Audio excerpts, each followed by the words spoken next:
আসসালামু আলাইকুম বন্ধুরা, আজ আমরা জানব বিশ্ববিখ্যাত একটি চকলেট বার স্নিকার্সের অসাধারণ উৎপাদন প্রক্রিয়া সম্পর্কে। নরম নুগাট, টান টান ক্যারামেল, মচমচে চীনাবাদাম আর সমৃদ্ধ মিল্ক চকলেট, এসবের নিখুঁত সমন্বয় হচ্ছে স্নিকার্স। 1930 সালে যাত্রা শুরু করা এই চকলেট শুধু একটা খাবার নয়, এটি হয়ে উঠেছে পরিপূর্ণতার প্রতীক।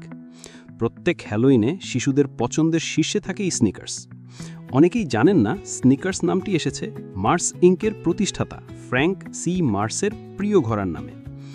এই চকলেটটি তৈরি হয় মার্কিন যুক্তরাষ্ট্রের শিকাগোতে অবস্থিত মার্সের মাস্টার ফুডস কারখানায়।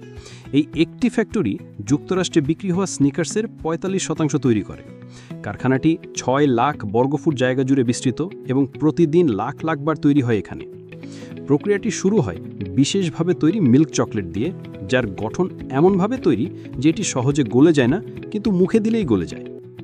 এই চকলেট তৈরি হয় সেরা কোয়ালিটির কোকোয়া বিন দিয়ে, যা নির্ভরযোগ্য উৎস থেকে আনা হয়।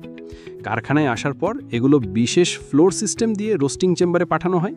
সেখান থেকে কোয়ালিটি ইন্সপেকশনের মাধ্যমে ভালো বিন আলাদা করা হয় এবং এরপর গ্রাইন্ড করে সিফট করে বিশুদ্ধ কোকোয়া সলিড তৈরি করা হয়। এই কোকোয়া এরপর বল মিল নামক যন্ত্রে প্রবেশ করে, যেখানে ছোট ছোট বলগুলোর সংঘর্ষে তৈরি হয় তরল চকচকে চকলেট। এরপর এতে চিনি ও দুধ মেশানো হয় এবং একাধিক স্তরে রিফাইন করে মসৃণ মিশ্রণ তৈরি করা হয়। এরপর কঞ্চিং নামে একটি ধাপে এই চকলেট নির্দিষ্ট তাপমাত্রায় নাড়াচাড়া করে স্বাদ ও টেক্সচার নিখুঁত করা হয়। এদিকে তৈরি হচ্ছে স্নিকার্সের অপরিহার্য উপাদান চীনাবাদাম। 2000 পাউন্ড ওজনের ব্যাগ থেকে চীনাবাদাম হপারে ফেলা হয়, তারপর কনভেয়ার বেল্ট দিয়ে রোস্টিং ওভেনে পাঠানো হয়। 20 মিনিটের নিখুঁত রোস্টিং এগুলো পায় মচমচে ও সুগন্ধি গুণ। পরবর্তী ধাপে তৈরি হয় নুগাট। এই অংশ তৈরি হয় কর্ন সিরাপ, চিনি, লবণ ও পানি দিয়ে তৈরি সিরাপ থেকে, যার মধ্যে হুইপড ডিমের ফাদা অংশ মেশানো হয় এবং ধাপে ধাপে গরম করে তা সঠিকভাবে সেট করা হয়। এরপর এতে মিশিয়ে দেওয়া হয় রোস্ট করা বাদাম।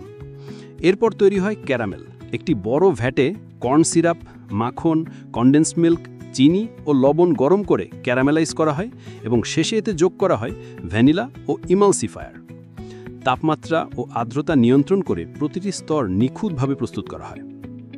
সব উপাদান তৈরি হয়ে গেলে প্রথমে নুগাট একটি নির্দিষ্ট পুরুত্বে রোল করে কনভেয়ারে পাঠানো হয়। এরপর সেই নুগাটের উপর ক্যারামেল ও বাদাম স্তর বসানো হয় এবং একটি প্রেস বার দিয়ে তা একসাথে যুক্ত করা হয়। এরপর সেই ব্লকটি ঠান্ডা করার জন্য বিশেষ টানেলে পাঠানো হয়, যেখানে এটি 30 ডিগ্রিতে সেট হয়। পরের ধাপে এই বড় স্নিকার্স ব্লকটি কাটার মেশিনে কাটা হয় নিখুঁত বার আকারে। এরপর সেগুলো প্রবেশ করে চকলেট এনরোবিং মেশিনে, যেখানে প্রতিটি বার আবৃত হয় চকলেটের এক সমৃদ্ধ স্তরে। এরপর একটি বিশেষ যন্ত্র দিয়ে প্রতিটি বারে সেই পরিচিত চকলেটের উপরের ডিজাইন তৈরি করা হয়। শেষ ধাপে এই চকলেট বারগুলি ঠান্ডা করার পর দ্রুতগতির প্যাকেজিং মেশিনে ঢুকিয়ে প্রতি মিনিটে 2000টি বার প্যাক করা হয়। এরপর বড় প্যাকেটে ভরে তা দোকান ও সুপার শপে পাঠানো হয়। স্নিকার্স শুধু একটা চকলেট বার নয়, এটি হয়ে উঠেছে ইতিহাসের অন্যতম জনপ্রিয় এবং আইকনিক মিষ্টান্ন। আমেরিকায় স্নিকার্সের বার্ষিক বিক্রয় $2 বিলিয়ন ছাড়িয়ে গেছে, যা প্রমাণ করে এটি শুধু স্বাদের জন্য নয়, বরং সংস্কৃতির একটি অংশ হিসেবেও কতটা গুরুত্বপূর্ণ হয়ে উঠেছে। তো বন্ধুরা, আজ এই পর্যন্তই। দেখা হবে নতুন কোনো ভিডিওতে। সেই পর্যন্ত ভালো থাকুন, সুস্থ থাকুন আর এরকম আরও মজার ভিডিও পেতে যন্ত্রকথাকে সাবস্ক্রাইব করে পাশেই থাকুন।